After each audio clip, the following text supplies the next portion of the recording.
Good afternoon. Good afternoon, everyone. I'd like to begin our Administration and Finance Committee. Calling Mr. Otter with roll call. Okay. Dr. Volpe? Dr. Volpe is not present. Mr. Castillo? Here. Mr. Castillo is present. Dr. Davis? Here. Dr. Davis is present. Ms. Ellis? Here. Ms. Ellis is present. Mr. Garvey? Here. Mr. Garvey is present. Ms. Holloway? Here. Ms. Holloway is present. Mr. Mallory? Here.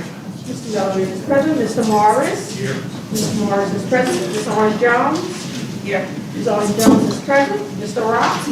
Mr. Rock is present. Ms. Boche? Here. Ms. Boche is present. Mel Cole? I'm here now too. Okay, Ms. Boche. Dr. Mullen? Dr. Bobby's here. Thank you. Next item, please. All righty. Your consent agenda is ready for approval, adding items 3.1 and 5. So moved. Second. Ms. Boche, seconded by Dr. Davis. Any comments, concerns, reports? Having any? Next item, please. On page 73, item 3.2, consideration of LDE and RSD contracts of $50,000 and over. The recommendation is to approve. Motion, Mr. Rock, seconded by Mr. Garvey. Any comments, concerns, any reports? Having none? We're good. Recusals, Kevin? Not yet. If that's the next item, actually. Okay, without having none, the next item, please.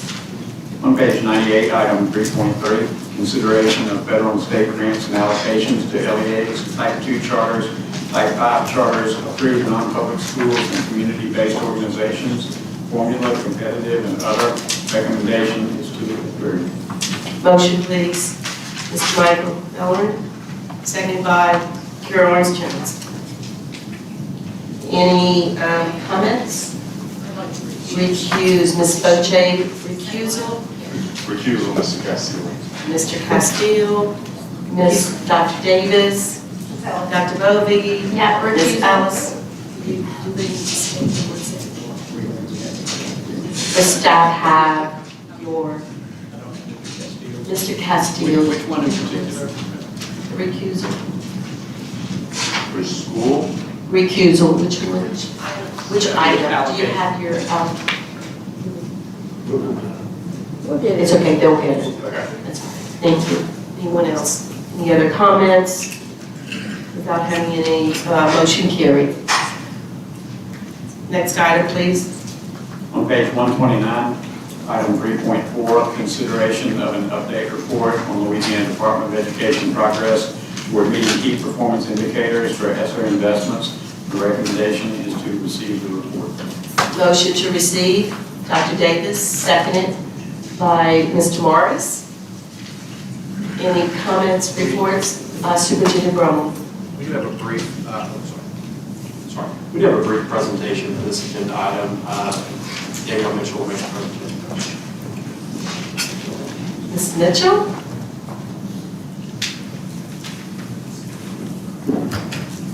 Sure. Technology guy. Yes. I think he needs help, Shannon, Matt.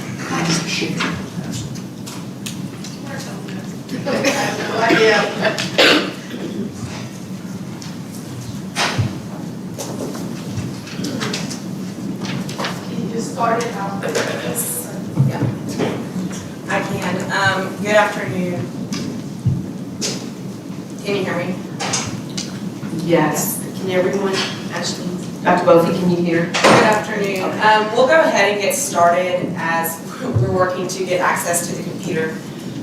Much of the information that's included in this deck is information that you all have seen. We just wanted to bring an update to you all on a few of the key performance indicators that were presented at December BESI. In addition, we actually also wanted to highlight some of the new initiatives that we are funding through our Achieve Incentive allocations actually this month. So we have 2 rounds of Achieve dollars going out to our school systems. Of the total, about $347 million, that is the state's set-aside portion, we have obligated or committed $323 million. We have about a 7% contingency, and that's going to allow us to fund the initiatives that we've identified as the request from school systems change. So we are very, very excited to get these funds either dedicated to work for our school systems or flow them straight out to our school systems. So just highlighting a couple of those, we have the summer learning programs, which we funded at $27 million, after school programs at $15 million, literacy foundations 7.8, reimagined school systems at $39 million. We have mental and behavioral health and social work expansion together a little over $10 million, access to early childhood education at $5 million, ninth grade academy at 6.5, and the electronic IGP hosting at 3.7. Those are just a few of the initiatives that we wanted to highlight and call your attention to. We're really excited to see all the work that our school systems are doing in an effort to recover and accelerate learning for their students. I'm on, I believe it's slide 5 if you have the deck presentation. This chart will be familiar to you as stated earlier, just the numbers have been updated to reflect the current obligation of these funds. So in total, we now have $323 million of these funds dedicated for priorities. So we'll go ahead and look at priority 1, a total of $18.8 million is dedicated here.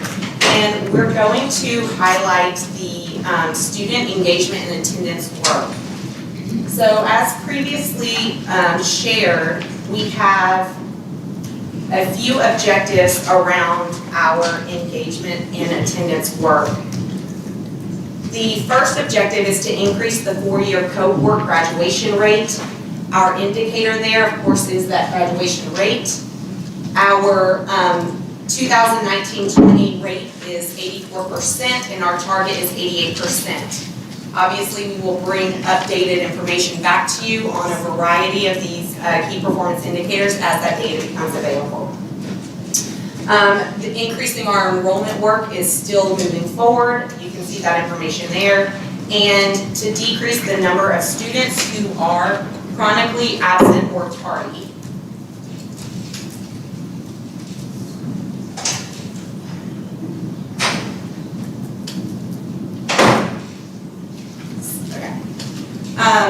And as stated in our December BESI meeting, we believe that having multiple data points around this objective are going to provide us with the most comprehensive picture. We have included updated data there, and we know that anytime a child is not in school, whether excused or unexcused, that child is missing out on critical learning opportunities. Therefore, we have a variety of data that we are looking at, as well as some very specific initiatives that we are implementing to help re-engage our students and ensure that they are in school. So you can see some of these key investments. None of these have changed, and we believe that we are doing the right work to get all of our students back in person learning. Priority 2 is around our equitable, inclusive learning experiences for all of our students. We're going to go through 2 key bodies of work associated with this priority. The first is expanding high-quality early childhood seats. These objectives are around, number 1, the access to the number of seats, and then secondly, around the quality of those seats. So as you can see, the first 2 key performance indicators are around the students or children who are birth through 3 years old, accessing high-quality seats. Right now, we only have 32% of our at-risk 3-year-olds and only 9% of birth through 2-year-olds attending and accessing those high-quality programs. We have set a target of 66% in 10 years. The Early Childhood Commission will be working to outline what this work will look like over the next 10 years. And of course, we will have interim milestones that we are looking at in the meantime. Additionally, we have put in current state and target data for how we are evaluating the quality of these programs.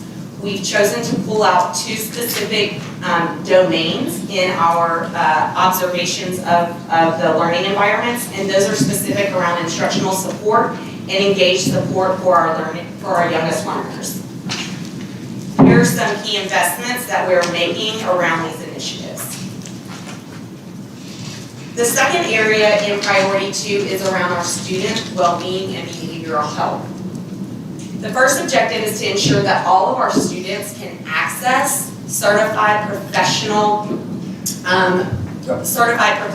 to provide mental and behavioral health services.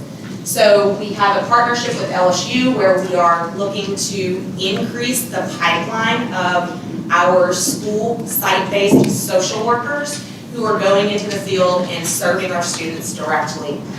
And then we are also looking at our Medicaid reimbursement rate. This is something that was shared at the prior meeting, and we have a goal to increase that. Additionally, we're excited to share that we have brought someone on board to really lead and spearhead this work.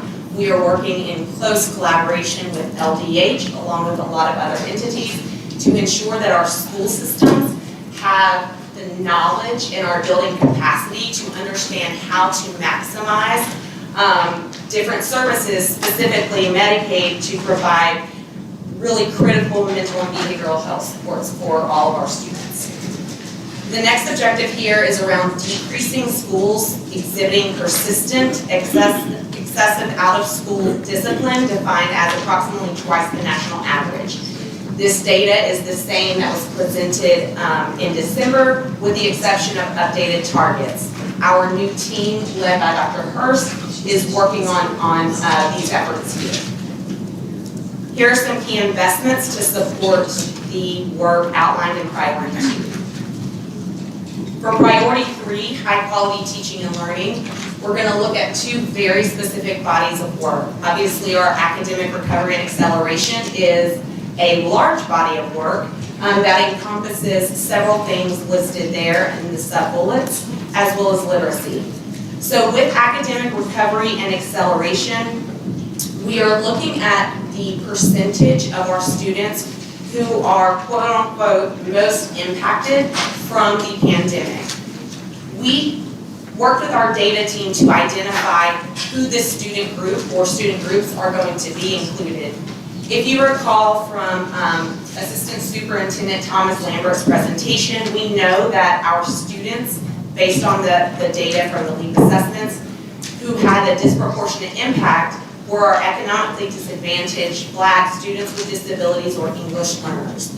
Therefore, we are going to be inserting that data and following that data. At the time that this presentation was provided and uploaded, we did not yet have that data. However, we currently do now. We will be inserting it. But right now, it's 78% of our students identified as the most impacted by the pandemic.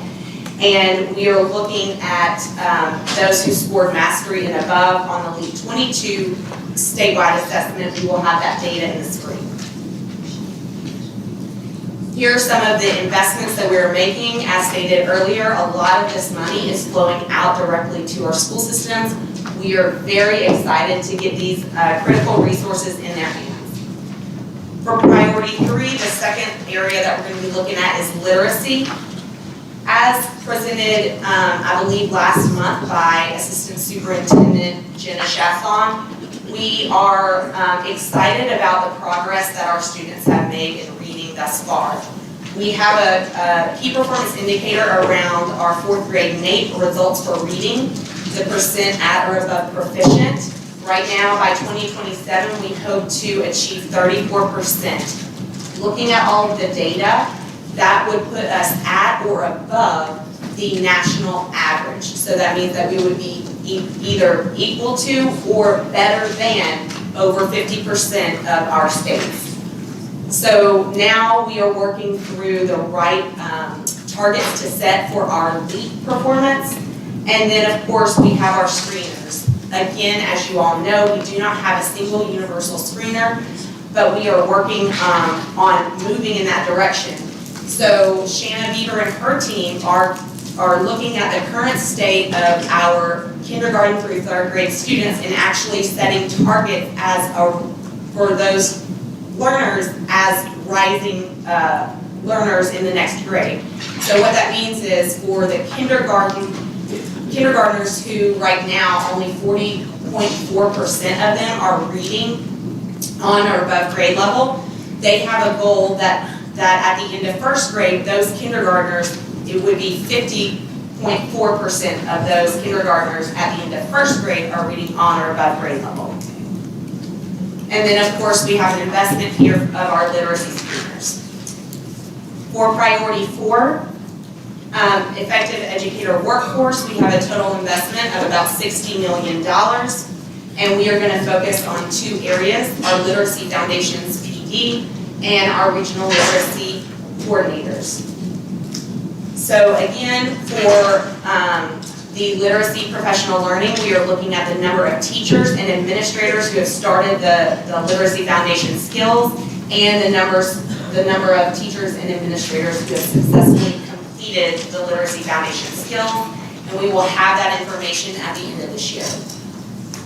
These are the investments that we're making for that work. And then last, we have priority 5, our system structures and partnerships. We have a total of $77 million in this area, and we will be looking at the priorities-based strategic planning and budgeting, our school improvement, which includes numerous things under the sub-bullets, and our educator retention and recruitment and retention. So for school improvement, we are looking to decrease the number of persistently underperforming schools and increase access to high-quality schools for our students and families. And you can see that key performance indicator information there. And we will have our current state and our target data when entered in here when that data is available. Here are the dollar investments that we are making to support that work.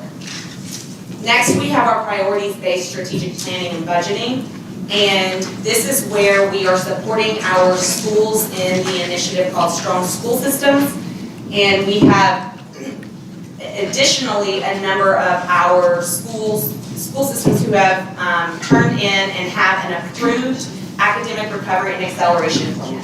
Right now, that is at 132 out of about 192. And then we have currently 15 school systems participating in the Strong School Systems pilot, and we have a goal to increase that to 25. Next, we're looking at our recruitment and retention, and this is actually all new information. We worked with Deputy Assistant Superintendent Ann Cooper from the key takeaways of the task force to include those objectives and key performance indicators here for this presentation. So the first objective is around increasing the preparation of aspiring principals who are prepared to lead on day 1. And we're going to be following 2 key performance indicators for that. The first is the number of aspiring principals in the cohort, and we are looking at potentially tracking the percent of graduates who are employed as school leaders. The second objective is around increasing the number of school systems implementing the pre-educator pathway. So we will, of course, just look at that number.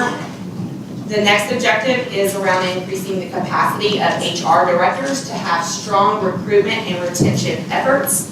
We are looking at the number of school systems in an HR fellowship. And then last but not least is increasing the number of our certified mentors. And of course, we will be tracking that number concretely. Here are some of the dollars that are going to support those efforts. And as always, we have a commitment to ensure that our investments have a collective impact from the state to the classroom, that our planning is outcomes strategic and priorities based, and that we are transparent and accountable for how these funds are used. So coming up in June would be our next report. If we have updated data at that time or updated information regarding the investments that we are making, we will bring a presentation at that time. This concludes the presentation for today. Thank you. Board members, any questions? Yes, Dr. Davis. I'd just like to say how much I appreciate the attention that's been being paid in this budgeting to mental and behavioral health. which is something I'm really passionate about, and it's great to see. I mean, I think this has to be the largest investment the state has ever made in mental and behavioral health, and so I'm excited about how it's going to transform the lives of our kids. Thank you. Thank you, Dr. Davis. Any other board member? Yes, Mr. Morris. And so, first of all, I'd like to recognize the $40 billion gatekeeper again, Ms. Mitchell. Just really appreciate this work as a whole. You know, it provides a level of transparency that everybody in the state needs to see. In addition to that, it provides a level of accountability that everybody in the state needs to see. So that not only do we know where these investments are going, but we have some sense of what the return on those investments is. So it's a lot of responsibility, and just appreciate the work you and your folks are doing. I do have a few questions. On slide 7, the current state of truancy, 40.2%. So based on the earlier conversation that we had regarding the teacher shortage, it seems to be like we have too many part-time teachers and too many part-time students. If 40% of the students only attend class on a regular basis, then we're not going to move the dial very far. So I know this is a relatively new focus area, but I was wondering if you guys could give us an update on that. Help us to appreciate, maybe you've identified what some of the major contributing factors are, or maybe you've got some things in motion, but just like to kind of know where the ball's at on that. Yeah, and I'm actually going to ask our Chief Operating Officer, Mr. Ken Bradford, to come up and share a little bit of information about the work that we've invested in. We are very excited about having Dr. Hurst on board to help kind of spearhead and lead some of this work. And so if you could speak to some of the updates around that work, that'd be great. Certainly. Good afternoon, Ken Bradford, Chief Operating Officer. Most recently also was the Assistant Superintendent for the Office of Career and College Readiness. So this work did initiate under us, yes, Mr. Morris, and we presented in August kind of what our strategy was going to be around this. And when we started, what we knew was that the year following, the year that we went into the first COVID year, which was the fall of 2020, we noticed that there had been a decline of almost 16,000 student enrollments. And so at that point, what we did, we knew we needed to engage with school systems. And the first thing we did was we reinstated a position in the department to fully serve as a liaison with school systems. And we hadn't had that position in the department for almost 10 years. And so we hired an individual. That person is our direct liaison with school systems. The second thing we did was we partnered with LSU. And in that partnership with LSU, we created what we call the Louisiana Attendance Alliance. And LSU came in and they worked with school systems that had high truancy rates and high absentee rates of students and helped them locate those students and find out what were the barriers. Additionally, the findings that they were finding, they came back and they worked with us, and they've been doing this since last summer, is providing a monthly call with school system child welfare and attendance officers to work through best practices, see how they can come into your school system and help you with your attendance and truancy. And so yes, to your point today, and then I would just say also, and I know you were part of it, many of our board members were, we also convened for the first time in 10 years, the department, all of our child welfare and attendance officers. And we did this in January at the Jumpstart Convention. And so we had almost 75 school system child welfare and attendance officers spend the day with us at the Jumpstart Convention. They had a full day of professional development. And we've committed to working with them again and bringing them back with us at our Educator Summit this June. But just to the number that you've recognized, and that was the 40.2 truancy rate, I just want to level set again on what that number means, because truancy is defined different across states. And in Louisiana, revised statute 17:233, it defines truancy. And in Louisiana, a student is deemed truant if in one of the 2 semesters in a school year, you have 5 unexcused absences, or you have 5 unexcused tardies. And so if you have one of those, you are deemed truant. I think the other number that's important that we're really trying to work with as well is the number we use is chronic absenteeism. And that is just you're absent as a whole. Even if you're out of school with a medical excuse at a doctor, you have missed a day of instruction, even though that absence is there. And so that's another number that we're looking at. In Louisiana, has historically, when we've looked at the numbers, most recently that come up from attendance, we were ranked 27th in the nation on our chronic absenteeism rates. So we know that it exists. One of the things we found out from LSU, and I think we should note that the year prior to COVID, the state truancy rate was 28.19. That was 2019-2020. And then the 2020-21 number, which is the number that Ms. Mitchell was presenting, we've gone up to 40.2. And as LSU has worked with school systems on this, 3 of the things that they identified is what's trending towards some of that number was number 1, the fear of COVID-19. And hopefully we'll start seeing less fear of it. Number 2 was family or community issues. And that could be relevant to like any of the hurricanes, natural disasters, etc. But family and community issues. And the third was housing instability. Those were 3 of the barriers. Those are barriers that we're working with. We've worked with LSU through the Attendance Alliance and we're addressing. And then I think to the funding part that Ms. Mitchell alluded to is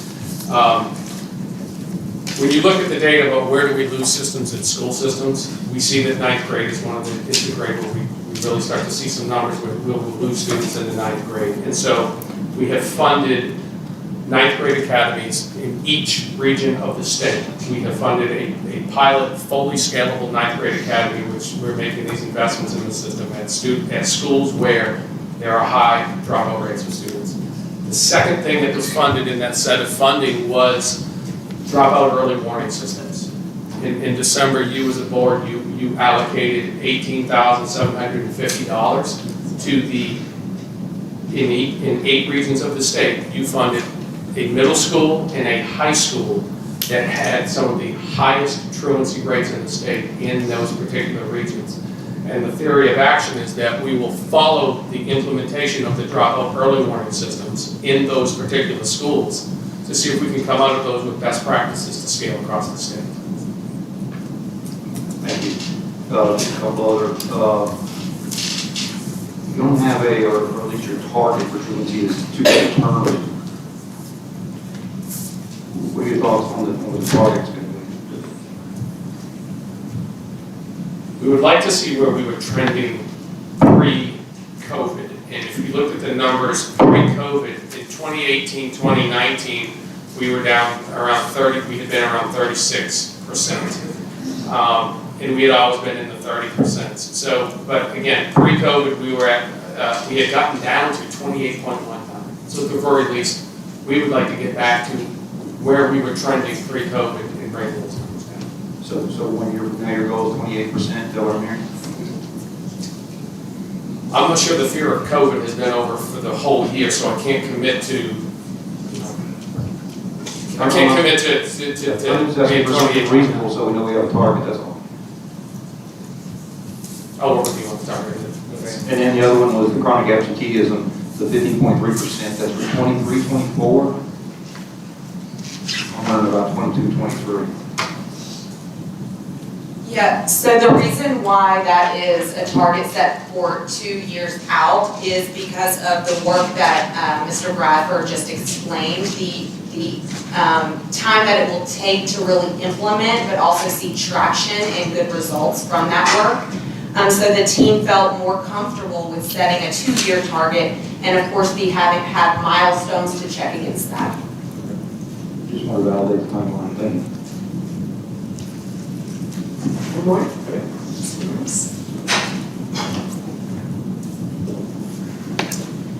Okay, so on slide 10, on priority 2, the first KPI for 3-year-olds.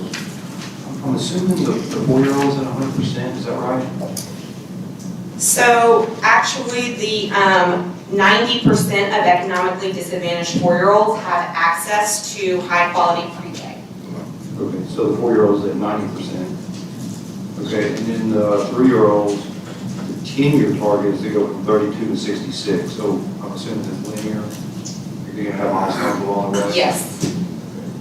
The last two on the page, the average score for the support, 4.3 out of 7, that's about 60%. I'm just curious, what's the big gap there? Yeah, that's a great question, and I would actually ask for Assistant Superintendent Dr. Jenna Chasson to come and answer questions that are specific around the two domains that are a part of the class evaluation, to speak about the instructional support domain for pre-K and the average score for engaged support for learning for the domain for the toddler. I'm just trying to understand what the major opportunity is there. Yeah, so those were the domains, when you look over time, those are the domains that are historically the lowest performing. And in conversations with the team, those are the domains that have such a large impact on the cognitive development of young children. And so those are the ones that were identified in most need of growth. Can you help me understand? Can you translate that in English? For a lay person, what are we evaluating? I don't understand. So for instructional support and engaged support for learning, when we think about those domains in young children, those are when children are being stimulated by the interactions with teachers. So we're thinking about that language development, we look at language in young children before we even get to speaking about literacy. So it's that early language development, the concept development, when you think about the interactions and the language, how are the teachers in the classroom stimulating those young children in conversations, asking them questions, how are the children answering? We look at things like feedback loops to think about how are they engaging in conversations and getting children to speak and interact with each other and between teachers and children more. So this is the child's performance on that basis, is that correct? This is a teacher performance on that basis. In early childhood, we're looking at what the teachers are doing in that classroom to stimulate the children. That was my initial thought, but I couldn't understand why there's such a big gap for teachers. What's the big gap with teachers? I can understand the student that the gap was that big, but for teachers, I don't understand what's missing. Those are difficult things to score well in when we think about this observation tool. And it's something that we've seen continued progress in by the teachers, but there's obviously still room to grow. There's constant coaching and feedback given to teachers based on the class rubric, which is the instrument used for these observations. So it's a training issue, that's the deal? Beyond training, I think it's ongoing feedback and coaching. We also know that in early childhood, when we think about teacher retention, is also a huge issue in early childhood. And so when we look over time, those same teachers who were in the classrooms in early childhood, who were there 5 years ago, receiving coaching and feedback and continuing their growth, may no longer be there. So retention is a huge issue in early childhood, just as in our K-12 classrooms. Okay, thank you. Thank you. I only have one more question, but this one's for Dr. Chase on too. Slide 15.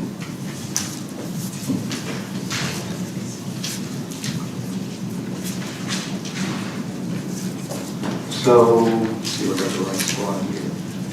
Oh, sorry, that's not the right one. Let's go to slide 17. So in my little line, the literacy is the root cause of all social evil in our community right now. And so I really appreciate the focus that we have on that, both with investment, capital investment and resources. But I really don't understand, and I've asked this question before, and I still just don't get it, so I'm looking for some help. If we implement the K-2 accountability system, which is a work in progress, I understand, and we invest all this money in early childhood education, which is a great investment, right? And we invest all this money in literacy programs, training teachers, quality control, et cetera, et cetera. I love the goal, 2027, we're going to be ahead of Mississippi. Love that, okay? But the part I don't get is, after all that investment, and 6 years later, still 66% of the kids don't read at grade level. I just don't get it. What are we missing? Why is that piece of the pie so big after all that time, all that investment, giving it everything we have? Well, why close the gap any more than that? What are we missing? So Mr. Morris, the particular goal that you're referring to is around percent at or above proficient on NAEP. So just to be reminded that NAEP proficiency does not equate to reading on grade level. So setting that goal of a 34% target on 4th grade reading NAEP scores is not equivalent of those are the students reading on grade level. Undoubtedly, we will have many more children in 3rd grade reading on grade level. When we pull up the NAEP scores, just to make a comparison, when we're looking at those 4th grade NAEP reading scores nationally, Mississippi ranks at or above proficient, 32% of their students at or above proficient. Even the highest scoring state on 4th grade reading NAEP, which is Massachusetts, is still achieving a 45% at or above proficient.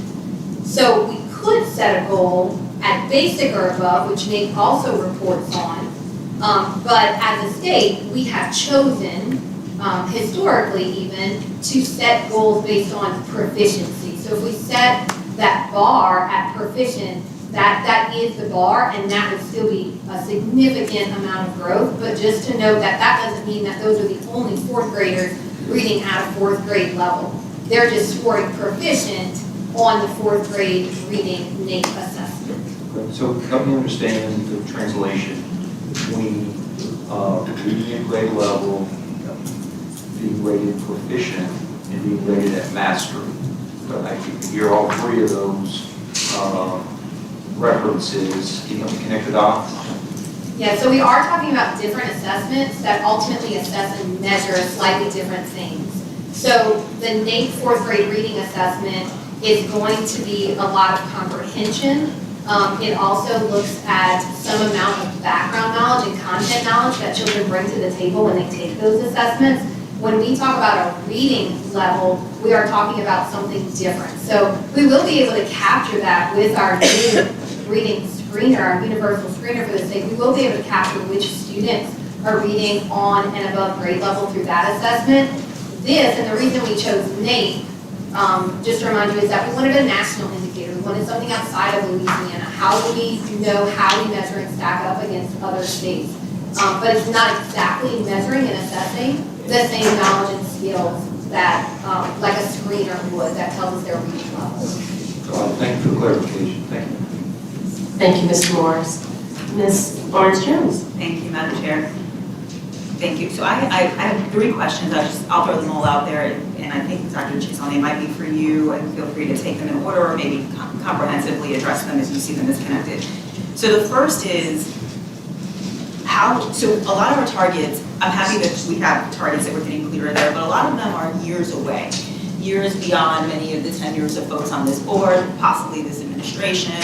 The question is, what's going to be true in the next year or 2 years that gives us a sense that we're on track? So what are those interim proxies and how will we know? So that's the first question. The second question is, how are we to assess the nexus of feasibility and ambition, right? Like I look at the targets and I'm like, they sound reasonable, but many of them sound fairly incremental. Some are actually significant, like double, but many are just sort of 10% more. I want to know what kind of research went into us actually setting the targets and how do we feel confident that we are at the nexus of ambitious and feasible. Just when I think about the amount of dollars that's at stake here, once in a generation catalytic investment of funds is what we're talking about, how are we going to know that in fact we are really swinging at the right things and have the capability to get there? And then finally, there's just a need, I think the public would want this too, but I really am just sort of wanting a double click of the priority areas. I want to know, like for each of this, if there's $23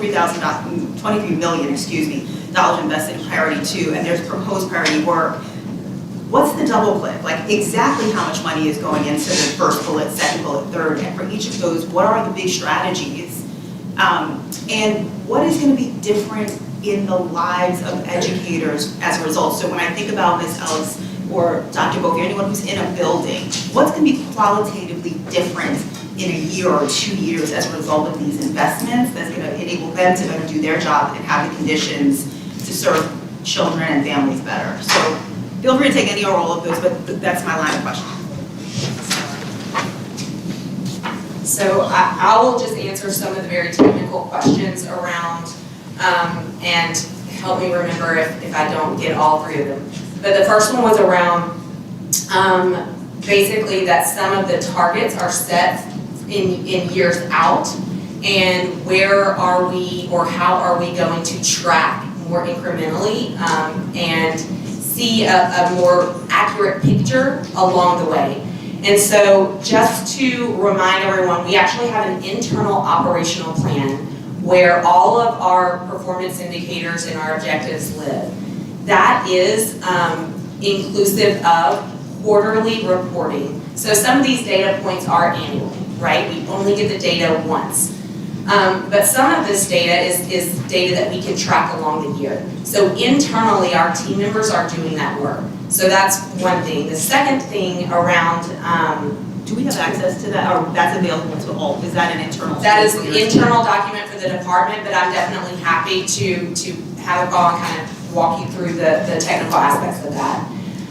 To your second point around like what type of research went into some of these targets, a variety of research. So, and that's also why you see to be determined on some of the targets that are set, because we are still collecting information and we want to make sure that our targets are meaningful. We also will adjust the targets if we see that we are trending better than our target. Then is that target ambitious enough? If it is too ambitious, what are we setting? Maybe go through one example. Let's pick priority 2. Right, since we were talking about that. Can you just explain in vivid detail how the metric was set, what research was done? Just take us through the process by which we determine why those targets are in fact at the right nexus of ambitious and feasible. Sure, so I'll just speak through some of the key performance indicators on the student well-being and behavioral health area of that work. Okay. So the first objective here is to ensure all students can access certified professionals to provide mental and behavioral health services. As we see the number of site-based social workers right now in our schools. So what page are you on? I think other board members. 12. Okay. Right now this year, our data system indicates that there are 363 site-based social workers. That means the social worker is tied to an actual school site.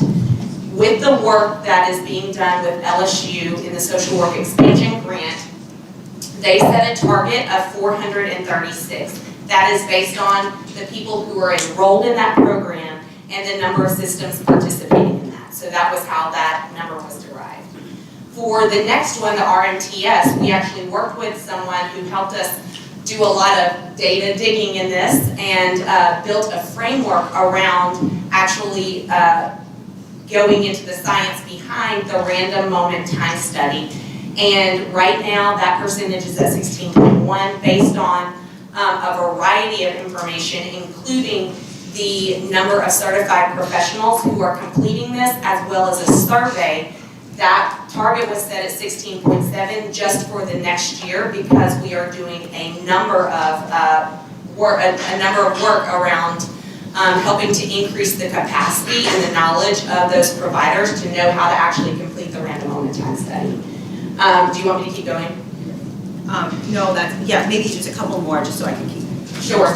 So if we look at the number of UIRD schools, this comes from not only looking at the information in those bottom 2 performance indicators, so we actually factored in the number of elementary schools and the number of high schools with those out of suspension rates, and then rolled that up to those schools who have only that distinction and got the number 143. So all 3 of those actually correlate with one another. So you have certain schools identified already that bring that number? That they are targeted, correct. Understood, okay. That's helpful, thank you. You're welcome. And then I think the third one that you asked about was what is going to be different for our students and educators after this, is that right? Yes. So I think a lot is our hope, right? Because this is a one-time investment, but we also understand that this is an opportunity of a lifetime to really make a huge difference in some of the current realities and challenges that our educators and our students face. So not only would our academic data be the tell-all in 4, 5, 10 years from now about what these one-time investments did, But also, it is our hope that our educator workforce looks different, not just from a recruitment and retention standpoint, but also our teacher leaders in the classroom and how effective our educators are in the classroom. So additionally, we would be presenting an annual update, if you will, around how are these investments particularly making, moving the needle for our kids, but also increasing the effectiveness of our educator workforce. So around any of the specific, I would say programmatic questions, if Dr. Chasson wants to answer that. And are we thinking about any sort of longitudinal studies, any partnerships with research institutions to study of these strategies, which are going to be the most effective? Yeah, and that's actually a really great question. The answer is yes. And we are in conversation with our comprehensive center, and we will be engaging in conversations even with LSU to do not only a parallel study of our investments here at the state and being able to track an academic return on investment, if you will, but also looking at the investments that our schools are making with their formula dollars to be able to understand, number one, what are they investing in, and then number two, how are those investments impacting the outcomes of our students and the effectiveness of our educators. Okay, thank you. So one piece of advice, and I would say recommendation, is beyond just me. I imagine this might be useful for the public. I imagine other board members may have an interest, but in the spirit of sort of radical transparency, the ability to sort of double click and see what the operational foci are and exactly where the spending is going feels important. This will end up being one of the most researched, investigated, like this will be, the next decade of journalism and education will likely focus on these cash investments. It's so important that there's just radical transparency, and I think we could even go further than this. So thank you, great start. Anyone else on this side? Want to make sure? Yes, Mr. Morris. Just to set expectations straight going forward. So if we look at each one of these priorities, we'll look at priority 2 right now on slide 9. There's 5, there's 7 bullets identified, and I think you guys covered KPIs for 2 of them. And if I look at your schedule on page 29, it looks like you're going to come back to us again with the KPI report in June, October. So for the remainder of the year for those 2 visits, would we expect you to cover the other 5 bullets under priority 2 and all the other uncovered bullets to date, or what are your thoughts going forward with regard to that? That's a great question, and I would say that the content that you're seeing was actually derived from a request made by you to see some of the key performance indicators for what we would deem as like our highest priority work right now, right? We are happy to make adjustments around the level of information and data provided that you all feel would be most useful. One of the things that I actually do want to just note is that internally we are having some conversations around getting our internal operational plan in a sort of platform that would help us to track that in an easier way and would also be much, I would say, user-friendly to the broader public. And so that will take some time to get set up. Right now it is a very internal Google Sheet. Dozens of people are in it and it's very complicated. But we do recognize and appreciate and respect the need for transparency and own that accountability on our end. Yeah, just to confirm that we could say that we've completed the review of all the high priority KPIs. Is that accurate? Yes. Thank you. Yes, Dr. Davis. I'd just like to say thank you to you and your team for all the hard work you put in on this project and then also over the weekend doing fiscal notes for a gazillion bills. Thank you. You are welcome. Thank you, ladies. Anyone else from our board? Okay, any other discussion? Any other comments? Thank you. Thank you, ladies. Any other discussion? No comments? Motion carried. Next item, please. On page 159, item 4.1, consideration of legislative reports. There are 4 reports. The recommendation is to approve the report in response to RS 17, section 264. approve the report in response to Act 93 of 2019, receive the report in response to RS 17, Section 17.4, and HCR 11 of 2018, and receive the report on HR 190 in the 2021 session. Thank you, Kevin. Motion please to receive. Mr. Garvey, seconded by Ms. Florence Jones. Do we have a report? Or do we approve it? Are we good on this? Any questions for Mr. Lawson on these items? Yeah, I have a question. We're on 4.1. Yes. Right? I believe this was the item under which we were asking which school districts had complied with the requirement to submit, you might say, a plan for transfer students.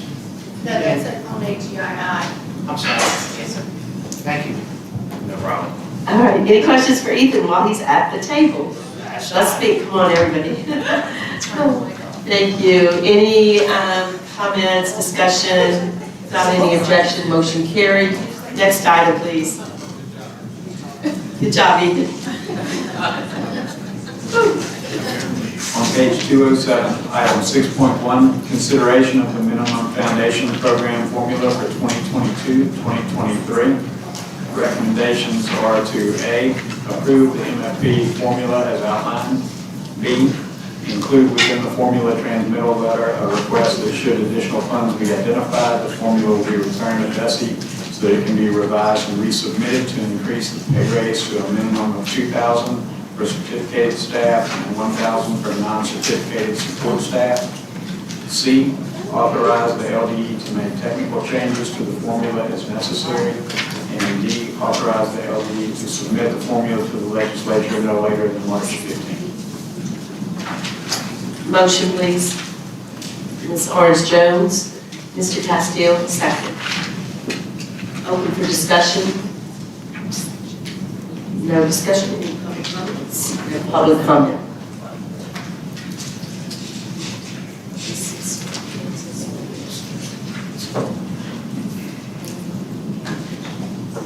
All right.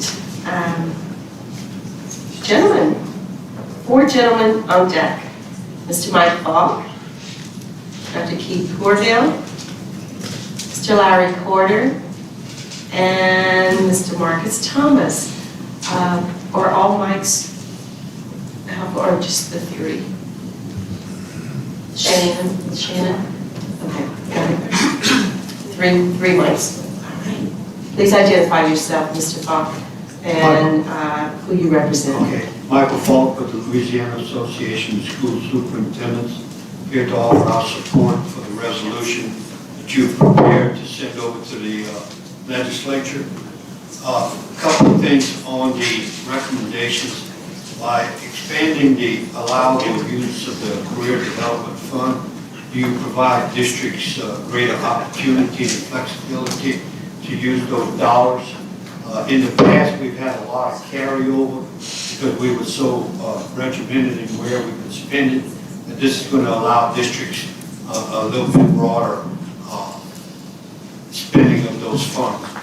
And then increasing the per pupil allocation amount and supplemental course allocation, I think that's going to be able to help with offerings to students and being able to do things for students. And so that's a big help. Thank you for all the hard work on that. Thank you, Mr. Falk, and for all you do also. Thank you. Dr. Corville, identify who you represent, please. Hello, everyone. Dr. Keith Corville with the Associated Professional Educators of Louisiana.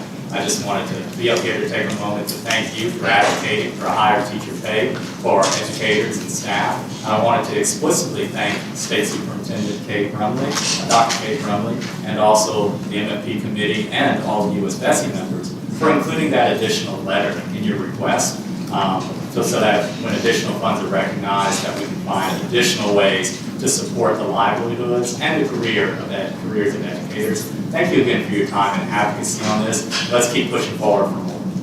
Thank you, Dr. Corbin. Mr. Carter. Hi, good afternoon. My name is Larry Carter, President of the Louisiana Federation of Teachers and School Employees. In 2019 and 2020 across the board, raises for teachers and school employees were passed, and educators were grateful for this. Because before 2019, it had been almost a decade since teachers and school employees saw a permanent statewide pay raise. But in fact, despite those increases, we are still falling further and further behind neighboring states when it comes to teachers and school employees' pay.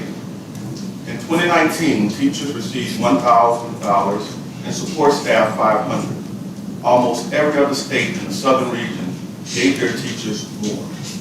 Georgia gave $3,000 pay raises to teachers. Texas gave between $5,500 and $9,000. And in fact, when you look at all of the states in the southern region, 1,000 was the lowest raise ever given that year. In subsequent years, we've seen similar discrepancies. So yes, the $1,500 pay increase for teachers and $750 for support staff that was proposed by the MFP task force would be more than Louisiana educators have seen in years. But the simple truth is, it's still not enough. Louisiana has to do better, or we will continue to see the crippling teacher shortages that we are currently seeing. Our schools are in crisis. There's no other way to put it. We have custodians covering classes because there aren't enough staff. Each day, more teachers are getting burnt out by the ever-expanding responsibilities. They're seeing how much more they can earn by changing professions or even leaving the state. We must fix this problem now and competitively compensate teachers and school employees, or the staffing shortages will only get worse. And despite what I've heard, simply allowing retirees to return to the classroom will not fix this problem long term. We must fundamentally rethink how we revive, shall I say, the teaching profession in this state, or our children's education will suffer the consequences well into the future. We know there are political realities at play, but we owe it to our students to do better than we've done in the past. We need to make a statement today to show teachers and school employees that their work matters. We are requesting that you propose an MFP formula that provides a pay increase of at least $2,500 for teachers and $1,250 for school support staff. It's one thing that this board can do to show appreciation for our teachers and support staff and help stem the tide of them leaving our schools and or our community. Thank you all. Thank you, Mr. Carter. Mr. Marcus Thomas. Marcus Thomas, Louisiana Association of Educators. I love the option to be able to go back, when the RSC meets in May, to be able to increase that number of 2,000 and 1,000. As Ms. Voce said earlier, we need certified teachers in the classroom. And we're seeing that we're not having a lot of certified teachers in the classroom due to burnout, the punitive measures of the accountability and evaluation system, and of course money. There's no cost of living adjustment as the price of gas is high and the price of groceries and everything continue to go up. So it's almost like educators are losing money every year, and the price of insurance and everything goes up once they receive a raise. They're getting more and more responsibilities put on them. As you saw, 77% of the parishes and the districts across the state said they're putting on more responsibilities on our teachers, and not just our teachers. We've seen it on our paraprofessionals, our custodians, our cafeteria workers, and it shows with the shortage of bus drivers that we're having as well. So the Louisiana Association of Educators supports allowing you guys to revisit those numbers if additional monies are recognized and maybe the RSC and try to get that number as high as we possibly can. Because there's burnout, like I said, not just teachers, to all educators. And I never thought I would say this, but we're to the point now where, not in Louisiana, we're actually losing educators to Mississippi. So that's not an alarming fact to you guys. I know it is for me, and I I know you guys are concerned. I thank you for your time. I thank Superintendent Bromley, and that concludes our statements. Thank you. Thank you, Mr. Marcus. Appreciate it. Thank you, gentlemen. Open up for board discussion. Any comments? Mr. Morris? Yeah, I mentioned in the Educator Effectiveness Committee that my understanding of the work process here is that annually the board submits the MFP proposal to the legislature, and typically it's a function of trying to catch up with the Southern Regional average for teacher salaries. But clearly, after the testimony that we got in the Educator Effectiveness Committee today, there's a second consideration here. In addition to catching up with Southern Regional average, we've got vacancies in the classroom. We don't have enough teachers, and we need to, I feel like at least that this board can make every effort possible to provide the legislators with sufficient data that's been brought to this board, as well as whatever commentary is appropriate to help them appreciate quantitatively how that's affecting students in the classroom. The fact that we just don't have teachers in the classroom, and we just heard testimony, now we've got janitors in the classroom because we don't have teachers. So I'm just wondering if whenever we do submit the proposal to the legislature, there could be an accompanying letter that addresses both aspects of the environment that we're in today, and helping to broaden that perspective for consideration. Superintendent Roman, could you speak to that?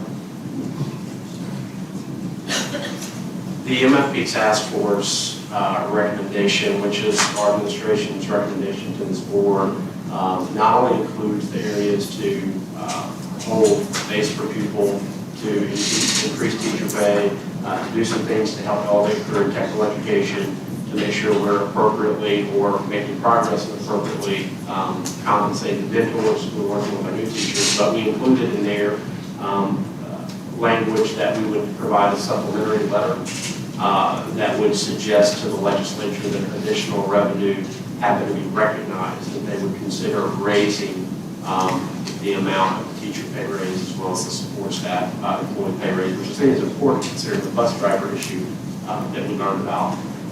So we, as part of that supplementary letter, what we could do, if it's the will of the board, is to share some of the information from our estimates of current vacancies, and also share national SRAD and Louisiana pay averages as a part of that letter. That's helpful. Thank you. Thank you. Any other discussion, comments? Motion carries? All good. Motion carries. Thank you. Next item, please. That completes your agenda.